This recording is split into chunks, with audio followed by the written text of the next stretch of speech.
Magandang umaga, narito na ang PTV Balita Ngayon.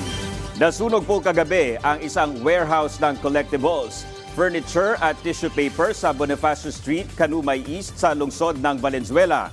Ayon sa investigasyon, bandang alas 9:30 sumiklab ang sunog na umakyat sa ika-4 na alarma. Nahirapan ang mga bumbero sa pag-apula sa sunog dahil bukod sa napakalaki ng apoy, ay pumuputok din ang mga kable sa loob ng warehouse kaya hindi agad sila makapasok.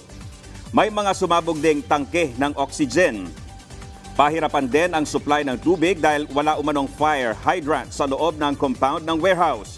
Mabilis ding kumalat ang apoy dahil gawa sa light materials ang ibang laman ng warehouse. 1:37 ng madaling araw kanina nang ideklarang under control ang sunog. Pagsapit naman ng 8:51 ngayong umaga, idineklarang fire out ang sunog. Inilikas naman ng Valenzuela LGU sa isang covered court ng barangay ang higit 30 pamilya na nakatira malapit sa nasunog na warehouse. Inaalam pa ng BFP ang halaga ng pinsala at ang pinagmulan ng sunog. Naglunsad ng Anti-Smoke Belching Operation ang Quezon City Department of Sanitation and Cleanup Works o DSQC. Alinsunod ito sa Environmental Protection and Waste Management Code ng lungsod. Isinagawa ang operasyon sa mga sasakyan na pag-aari ng lokal na pamahalaan para matiyak na nakakasunod ang mga ito sa kanilang patakaran.